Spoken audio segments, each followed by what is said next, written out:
Bien, compartimos este conversatorio de la Revista Internacional de Comunicación y Desarrollo con Delia Crovi, de la Universidad Nacional Autónoma de México. Hola. Hola. Y con Luz María Garay Cruz, de la Universidad Pedagógica Nacional de México también. Sí, ¿qué tal? Hola. Hola. Bienvenidas. Gracias. Aprovechando la publicación inminente de su texto sobre el texto que recoge uno de los proyectos de investigación que han compartido sobre jóvenes y cultura digital. Así que la primera pregunta es inevitable: ¿cuál es el impacto de las tecnologías de la información, de la cultura digital en la vida de los jóvenes? Delia. Bueno, no es el esperado para nosotras como investigadoras. Es una investigación en la cual participaron 5 universidades públicas de México de lugares muy diferentes. Y sí, evidentemente cada lugar tiene lo suyo en términos de ciertas características que se logran en las respuestas de los jóvenes, pero en realidad nosotros pensábamos encontrar unos jóvenes absolutamente activos, inclusive políticamente activos, jóvenes con un gran desarrollo de habilidades digitales, que es un poco el imaginario que existe sobre los jóvenes en relación a las redes digitales, y nos encontramos con que no es tanto, si bien es cierto que tienen una vida en permanente relación con las redes, donde no hay un tránsito ni una frontera entre la vida física real y la vida digital.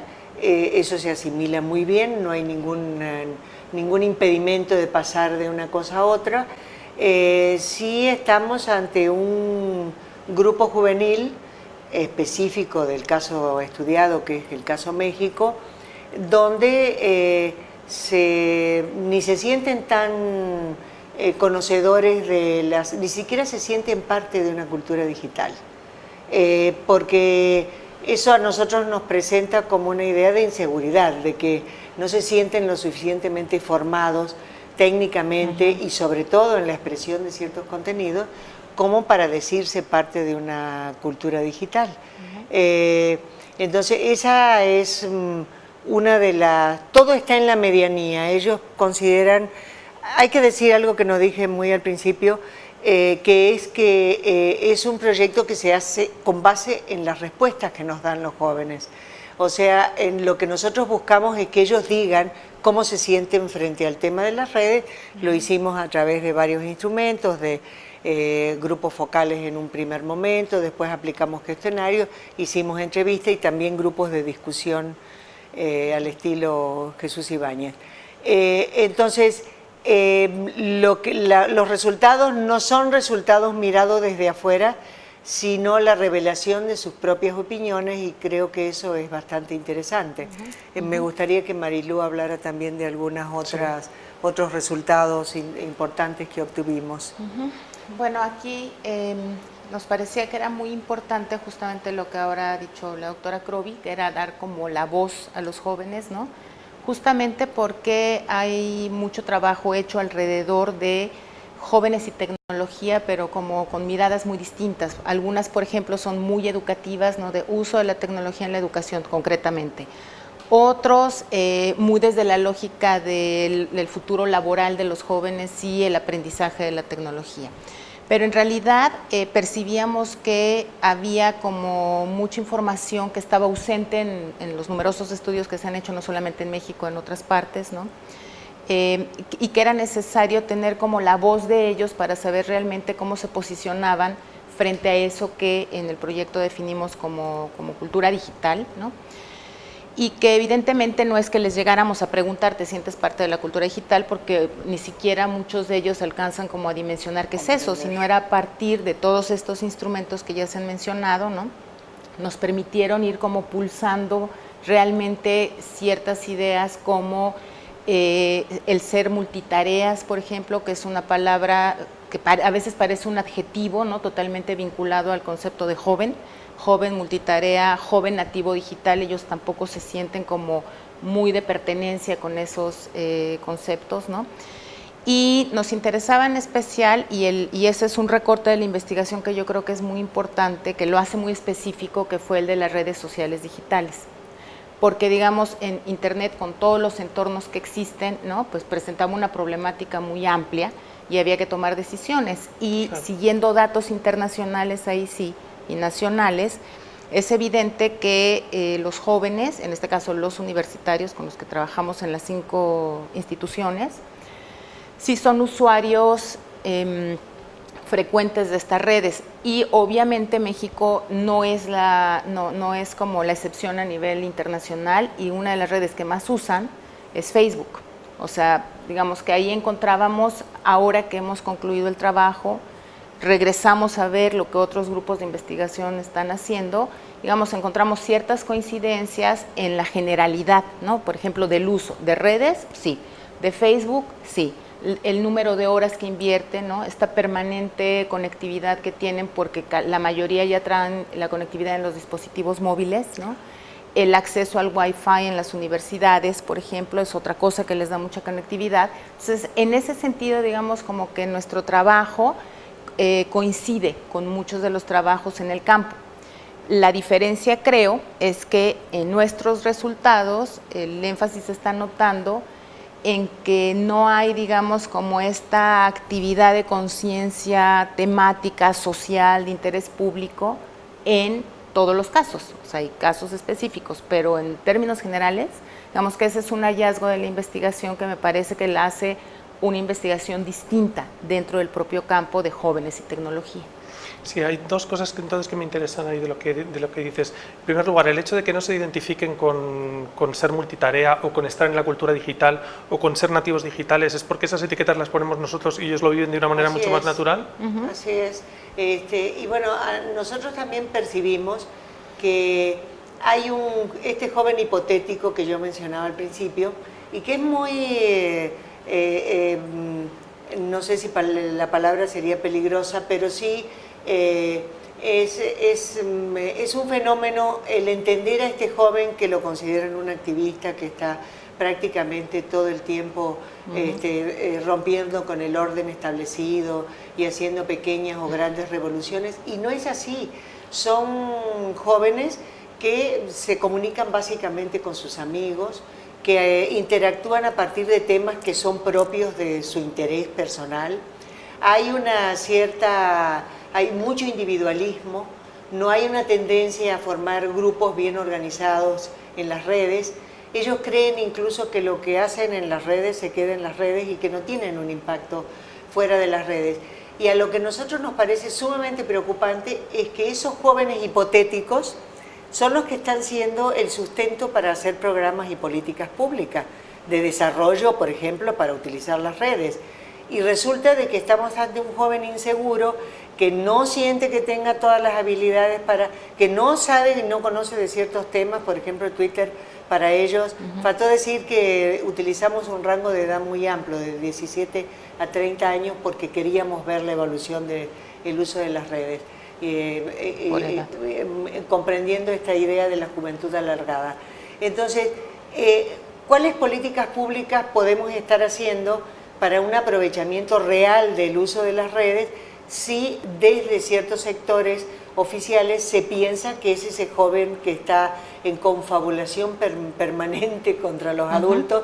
Y no es así, es un joven que está viviendo en su momento, que aprende mucho fuera de la escuela y no tanto dentro de la escuela, y que está todo el tiempo, por ejemplo, para nosotros fue bastante decepcionante porque partíamos de esa idea de adultos ya preconcebida, de que ellos la mayoría de las veces dan like o reenvían materiales, pero ellos, los productores, hicimos una tipología que empieza con el observador, digamos, el voyerista, hasta terminar con el creador, y nos encontramos que el solo voyerista, el que solo mira o explora apenas, son muy pocos, pero también son muy pocos los que crean y están organizados y demás. Entonces ahí hay un trabajo que hacer de desarrollo para empezar a hacer que ese joven que sí usa las redes no la esté usando solo para el entretenimiento, que fueron los temas que más salieron, lo cual no significa que esté mal, pero que además incorpore otro tipo de actividades. O lo educativo, porque son estudiantes, entonces están muy próximos a los temas educativos. El otro aspecto que me interesa de lo que decíais tiene que ver con las prácticas, ¿no? Y con la comparación, como decís, de los resultados con otros estudios internacionales. Por lo tanto, hay una transnacionalización de la cultura juvenil, o una aceleración del proceso de homogeneización de la cultura juvenil, probablemente a partir de la utilización de las herramientas digitales. ¿Es así, Luz María? Sí, un poco es lo que hemos ido percibiendo, digamos, en espacios como ahora lo fue el Congreso, el CEISAL, ¿no? Que nos permite escuchar a otros trabajos, incluso desde otros ejes temáticos, ¿no? Por ejemplo, hubo un eje en donde hablaban de la asimetría del conocimiento, en donde algunos colegas presentaban, no desde la lógica de la comunicación como es nuestro proyecto, sino desde, por ejemplo, la distribución del conocimiento, discusiones sobre qué se entiende por conocimiento, etcétera, ¿no? Pero en donde el papel de la habilidad del manejo de la tecnología en los jóvenes otra vez genera un imaginario de como ellos son nativos digitales, son el futuro para la distribución del conocimiento, y ahí también yo creo que hay que detenernos a reflexionar desde qué entendemos por conocimiento, cómo lo produce, etcétera, ¿no? Hasta qué tipo de contenidos son los que le interesa producir a los jóvenes. Otros trabajos que hemos visto, por ejemplo, hacen un trabajo de etiquetar, digamos, a los jóvenes con el cual nosotros no coincidimos mucho, digamos, los conocemos, las etiquetas, ¿no? Seguramente los acercamientos que se hacen son distintos, pero dejan de lado una cosa que para nosotros sí era muy importante, que era la contextualización de los sujetos en el lugar, en el momento histórico, digamos, ¿no? En la temporalidad, porque eso evidentemente dinamita mucho el uso que hacen de las redes. Entonces, sí me parece que hay una cierta tendencia de leer a los jóvenes como hábiles digitalmente, y eso está generando ciertas políticas de intervención educativas, por ejemplo, ¿no? Pero también ciertas políticas de atención a la juventud y generar espacios a la juventud, ¿no? A partir de la herramienta tecnológica. Creemos que esa no es el mejor camino, porque ciertamente no se conoce mucho de detalle fino de las prácticas. Hay muchos estudios de dato duro, o sea, que te habla de porcentajes de jóvenes que usan Facebook en España, en Portugal, en Inglaterra, en Estados Unidos. Sí, pero realmente cuando se baja la práctica, ¿no? Hay poco trabajo ya en ese sentido.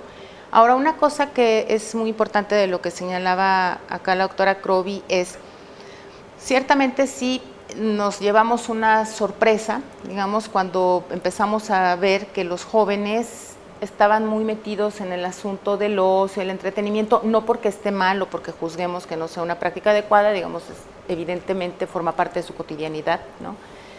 Pero también nos percatamos que en la red hay un reflejo mucho de lo que sucede en la vida cotidiana de ellos, digamos, ¿no? En el caso específico de México, las 5 universidades coincidimos en un dato de el tema sobre el que menos les interesa participar, entendiendo el participar como dar like, compartir y mucho menos producir, eran los asuntos que tienen que ver con política y con derechos humanos, por ejemplo, cuando en nuestro país hay problemáticas, como en muchos otros, ¿no?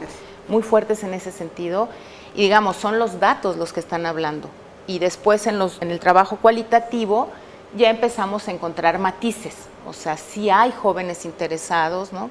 Tienen ciertas características muy específicas, aquellos que sí les interesa, que sí producen, etcétera, que esa ya es como la última fase del trabajo, pero digamos, en el grueso de estas 5 instituciones pareciera que no ven a las redes como un espacio, como una ventana de oportunidad para poder promover ciertas ideas, ¿no? Que uno esperaría de ellos como universitarios en formación, digamos, ¿no? Al punto que pensamos que de algún modo, como el eje del análisis fue la interacción, que en lugar de haber una interacción real es una social en temas de importancia o temas sociales destacados, ellos participan solo en cuestiones políticamente correctas, ¿no? Por ejemplo, algunos temas medioambientales, pero de muy bajo perfil, o en el cuidado de los animales, que son incontrovertibles. Entonces nos preguntábamos si esa interacción es un placebo de la interacción que podrían desarrollar en la realidad frente a esos mismos temas incluso y frente a otros temas. Ellos, por ejemplo, piensan que no tienen como mucha incidencia social, que eso también creo que es algo que le han hecho creer mucho a los adultos. Y bueno, lo más importante es que creemos que hay que hacer trabajo de campo y no pensar en un sujeto inexistente desde un escritorio de alguna dependencia que tenga la capacidad de decidir, y pensar en un sujeto que va a llegar a las escuelas sabiendo, por ejemplo, todo lo que es, y que ellos mismos dicen, no, yo me ubico en un rango medio, y por eso mismo pensamos no se sienten parte de la cultura digital porque no es tan completo en términos de las expectativas que se tiene respecto de su uso de las redes. Pero parecería, o podríamos pensar que entonces buena parte de la incidencia que resultados de vuestra investigación, resultados como los de vuestra investigación podrían tener en el campo de las políticas públicas, podría ser el de profundizar en la alfabetización digital, en el caso de los jóvenes, ¿es así? Sí, un poco, aunque justamente hoy a la mañana conversábamos el asunto de esto, de lo que se entiende por alfabetización digital, ¿no? Que es un tema más complejo que nos desviaría un poco, digamos, de la charla de hoy, pero si pensáramos la alfabetización digital como esta posibilidad de ayudar a los jóvenes al desarrollo de habilidades digitales en 3 escenarios, digamos, primera, la básica, es la herramental, ¿no? Cosa que nosotros en este estudio dábamos por hecho, digamos, porque veníamos en el contexto de trabajo del equipo que ha tenido como líder a la doctora Crovi desde hace más de 10 años, veníamos de 3 estudios previos, en donde ya sabíamos que sí la saben usar la tecnología. Es decir, nuestras preguntas de entrada para esta investigación no es si saben o no, dábamos por hecho que sí, más bien nos interesaba ya ver interacciones con ciertas temáticas, ¿no? Pero eso no significa que sea un asunto resuelto en México, y yo creo que en muchos países en América Latina e incluso en ciertas partes de Europa tampoco estaría tan cierta de que esté resuelto, ¿no? Porque una cosa es la habilidad herramental y el acceso, es una entrada para todo esto que se va discutiendo.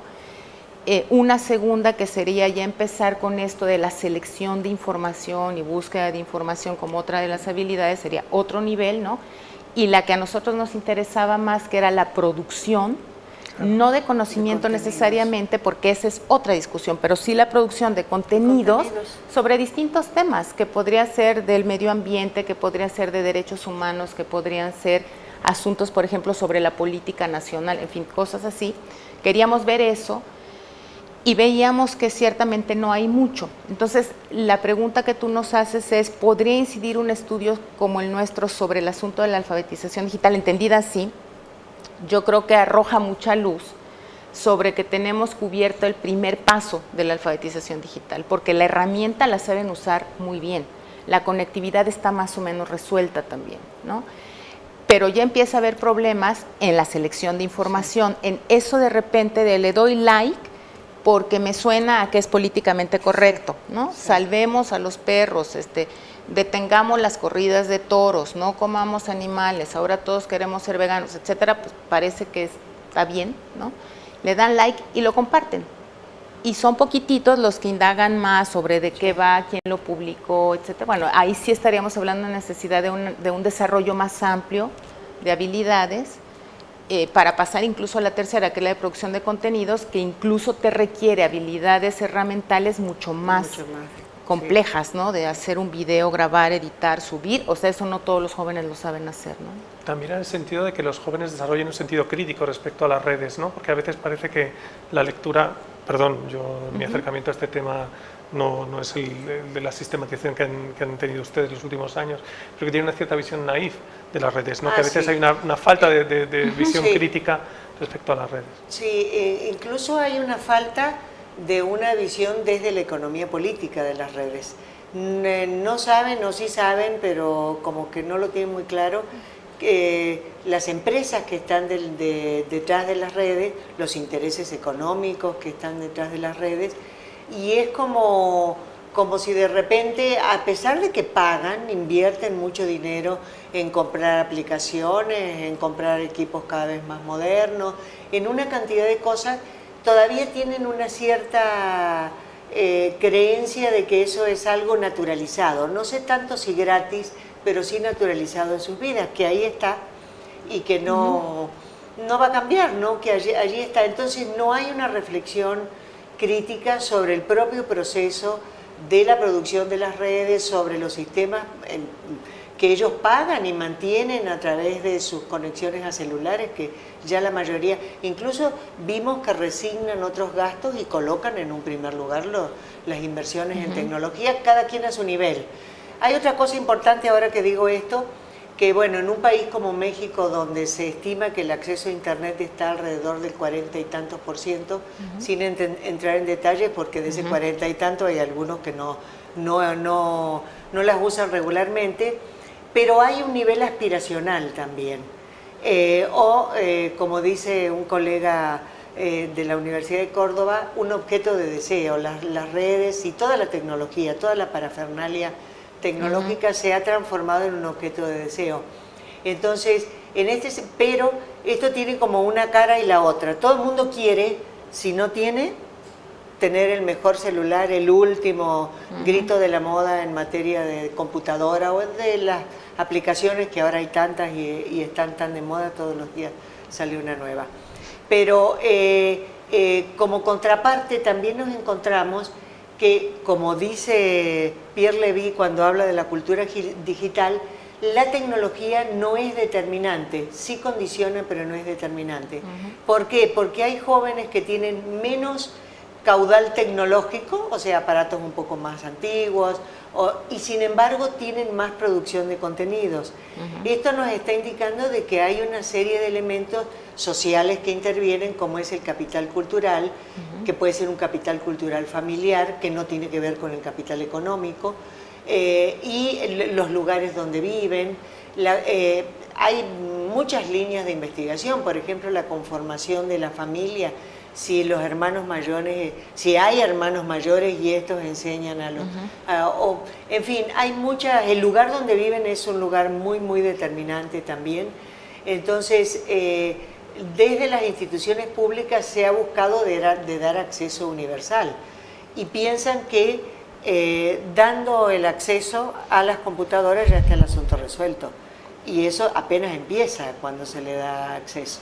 El acceso universal ha sido sobre todo una meta de carácter político, pero después del acceso, ¿qué hago con el uso? Y cómo me apropio de esas tecnologías, porque me estoy apropiando de prácticas que eran muy diferentes a las que tenían antes de tener la tecnología, ¿no? Yo a veces le digo a mis alumnos, piensen su vida antes del celular. Cada vez le puedo preguntar menos eso porque nacen ya con el celular. Sí, pero todavía en posgrado hay algunos que nacieron sin celular. Entonces hay un antes y un después, ¿no? Que de eso se trata, de ese cambio cultural se trata la apropiación. Entonces sí, es un fenómeno absolutamente complejo que tiene muchas aristas para ser analizado y que merece ser estudiado desde todas esas aristas. Sin duda, y se me ocurre por curiosidad preguntarles por cómo se acercan a esos dos paradigmas centrales de la cultura digital, que serían la privacidad y la seguridad. ¿Son dos cuestiones de las que son conscientes, que les preocupan, que les interesan, o no es tanto así? Algo. Un poco, sí. Hoy a la mañana justamente en la mesa estábamos comentando ya detalle fino de algunos grupos de discusión, de algunas entrevistas, por ejemplo, ¿no?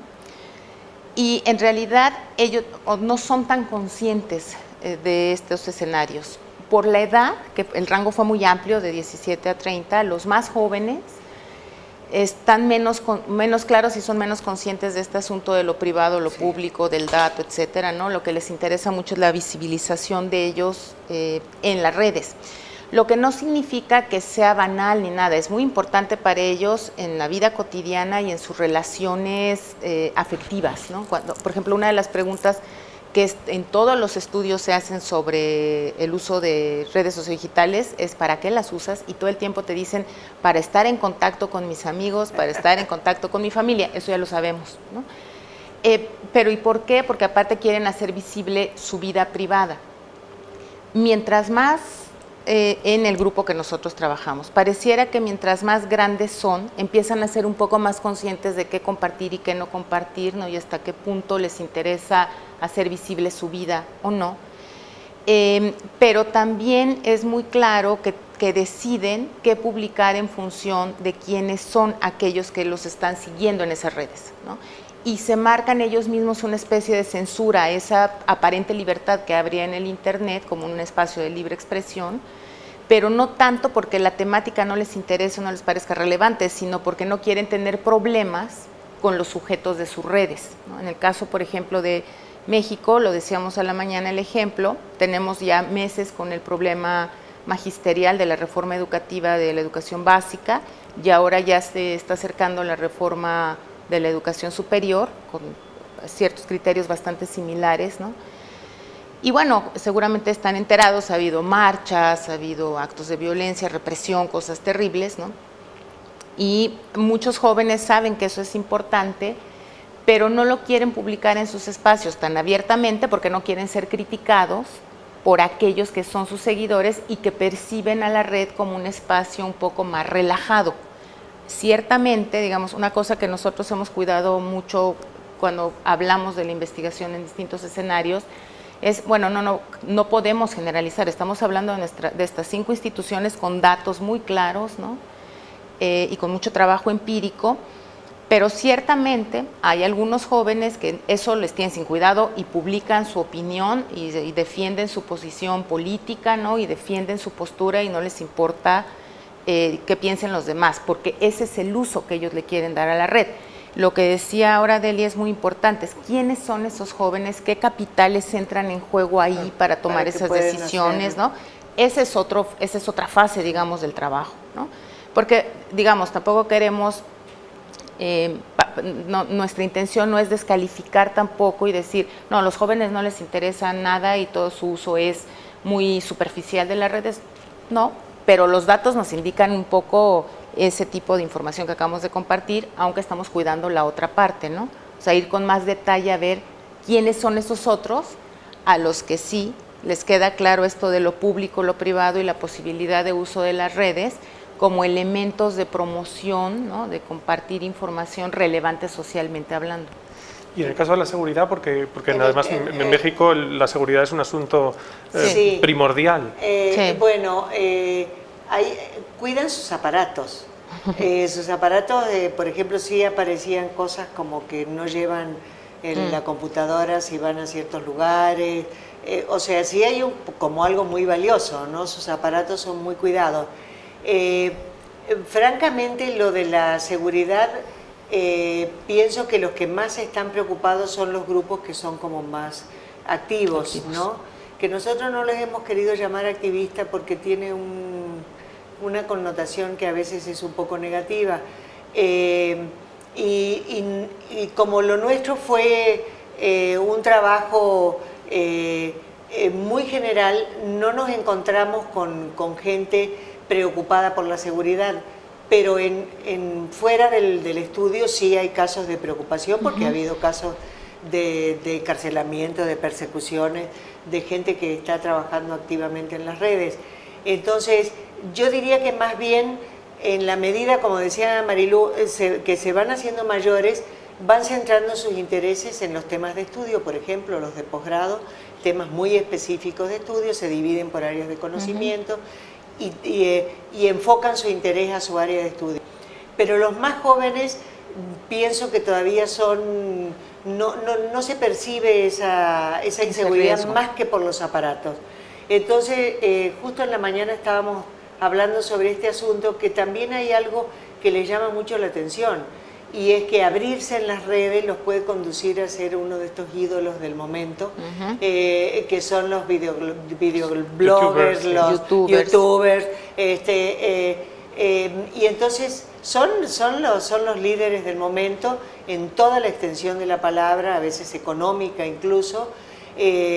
Entonces hay un poco de un juego de me juego mi seguridad, de no publicar de manera restringida, sino que abro para ver si por ahí llega alguien y me descubre como un talento juvenil de las redes, ¿no? Sí, pero lo decía también porque México es un país con una violencia contra periodistas, por ejemplo, histórica, brutal, y hay un desplazamiento de la violencia hacia los periodistas, hacia una violencia indiscriminada hacia cualquiera que comparte información, como está pasando en muchos lugares del mundo. Por tanto, también exhibirse es también el riesgo es un riesgo de seguridad de otro tipo, ¿no? Exhibir ideas u opiniones, por ejemplo, de ciertos videos, temas, ¿no? Se están subiendo constantemente. Incluso desconocimiento de hasta dónde pueden llegar, porque al no conocer si eso es una empresa, tampoco saben las normas que están rigiendo el ciberespacio. Y hay un dato interesante, que cuando hubo una parte en que les preguntamos si ellos actuaban en los mismos temas físicamente y en las redes. La mayoría optó por quedarse en las redes y decir que ahí, entonces también hay una seguridad en las redes, que a veces si la militancia es extrema tampoco no es tal seguridad, pero ellos pienso que no ponen el cuerpo como se ponía antes a ir a una manifestación y como se sigue haciendo, sino que más bien la mayoría se queda en la seguridad de las redes. Y curiosamente el tema en el cual militan en las calles es la religión. Poquísimo, porque el tema aparece como muy por debajo, muy sin interés, pero en los temas religiosos sí se refieren más a un uso de las relaciones físicas, lo cual es lógico porque las religiones forman comunidades pequeñas y exigen de algún modo la presencia física, ¿no?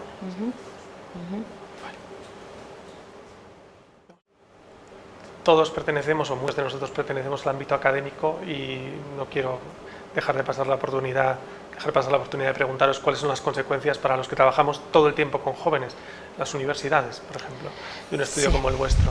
Es una pregunta muy grande, pero solo quiero saber qué tipo de implicaciones habéis encontrado en el trabajo con jóvenes.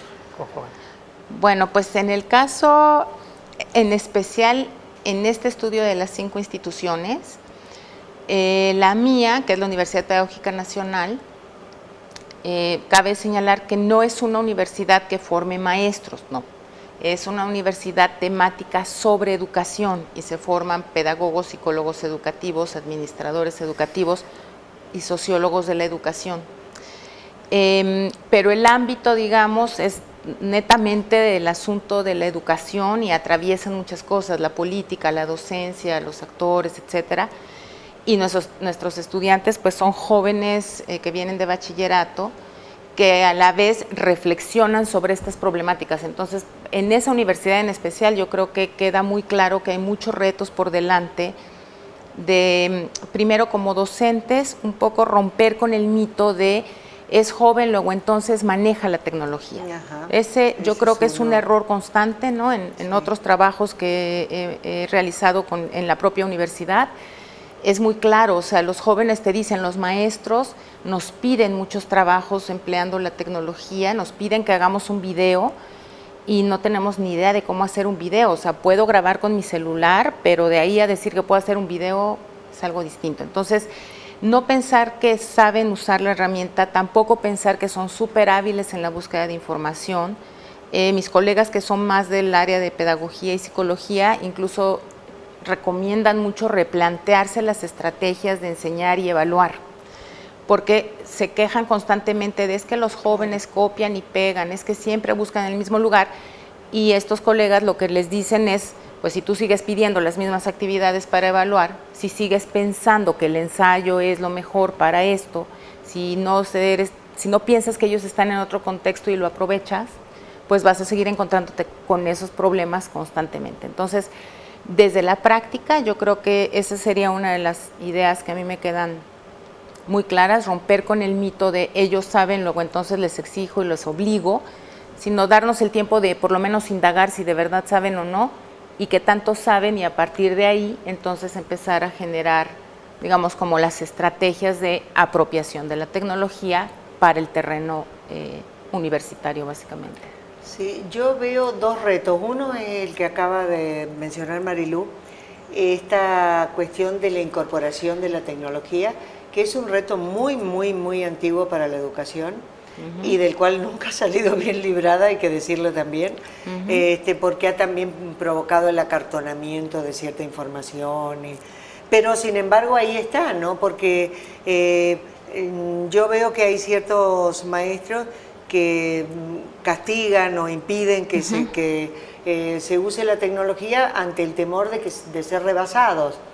Y también es un mito eso de que todos los alumnos van a rebasar a los maestros, pero hay un ámbito donde me parece que está el reto todavía más grande para el maestro sobre todo, y por supuesto para el alumno, y es el manejo de las fuentes.